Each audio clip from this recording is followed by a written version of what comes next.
I'm sure my good neighbor, Pastor Wanje, is aware that he knows very well that I don't speak politics in church. I've come here to also give my condolences to the family of the late Albert Ojwang, a young man whose life, as we all know, and indeed I want to agree with the church, for nearly a month we have spoken, expressed ourselves in different ways.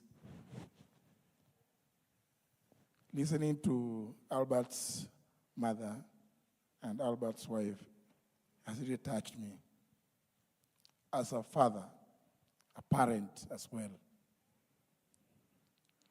And those of you who perhaps might have heard in one way or other, I posed a question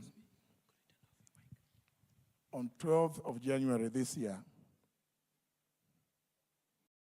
that yes, I was lucky when my son was abducted that I was able to try to get all those people and finally was able to get to the president, whom I told, standing next to me, please can you call Nuldin Haji, the Director General of NIS. He's the one holding my son. And there in my presence, the president calls him, and he did. Nuldin says he will be home in the next 1 hour. But I posed the question, and I still continue to pose this question. How about Albert's mother? How about Albert's father? And several others who could not and cannot have the opportunity of getting to the highest office in the land. This is the result. So I come here to grieve with Mzee Ojwang and your wife and family because it is painful. And I keep always asking, you know, we have a very elaborate national anthem.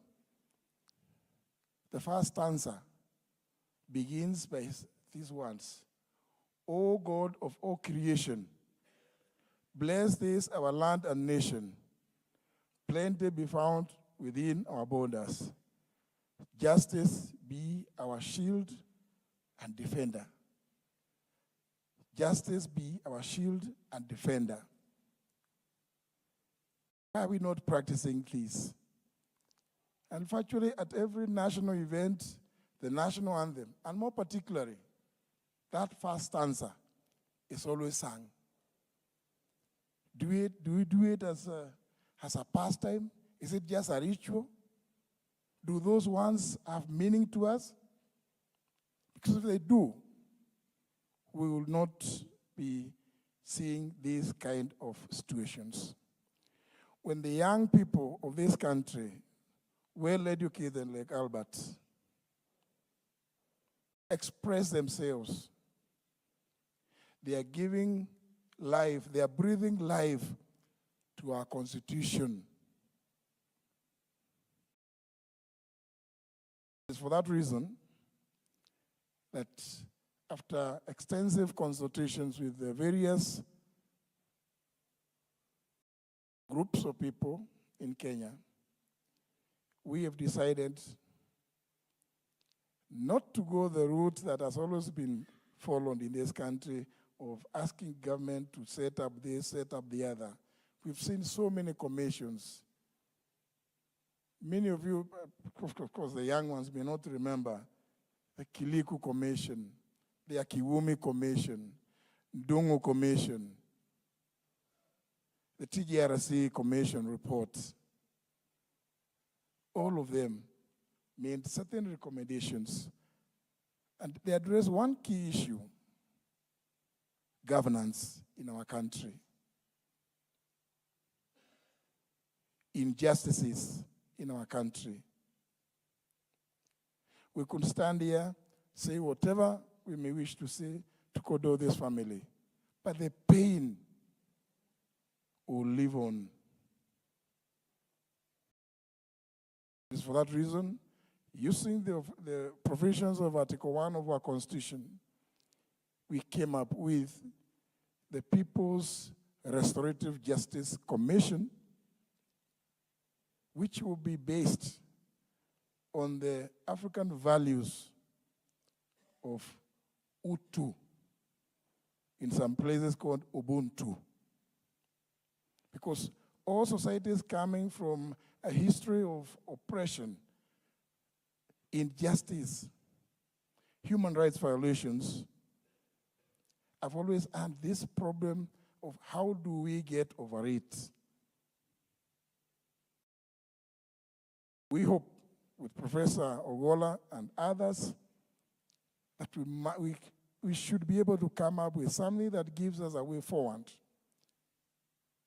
This culture of forgive and forget and move on, we must say as a country, never again.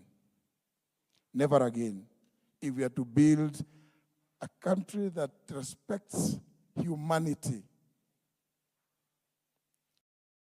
I mean, we are the ones who have educated these young kids. It cannot be that when they come to question the way we do things, we treat that as criminal. Yet we continue to call ourselves a democratic country. I'm calling for an end, and we will be setting up various places where we want to collect all material, and this will not be submitted to government to go and gather dust in offices. We want the Kenyan people to own this process so that we say, never again. We cannot continue losing lives in such a harrowing way. This story has touched very, very many people in this country and indeed across the world. A vibrant, healthy young man, intelligent, losing his life in the manner that Albert did.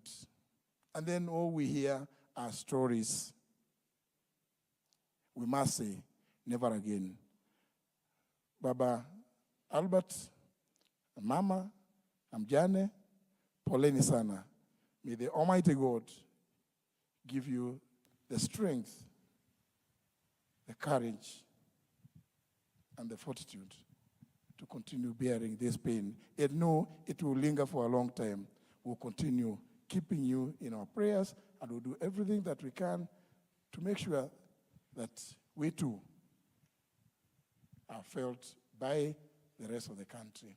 As for the young people, we will see, as they say, Reverend, they will see me upon you, ya hema. God bless you. Thank you very much. Thank you very much. Thank you. Let's appreciate Honorable Muturi. Young people, your bus is found. Leading this service is tough, but by the grace of God, I've made it. We want to get to the point of the word at this very special moment, and we'll call upon the President.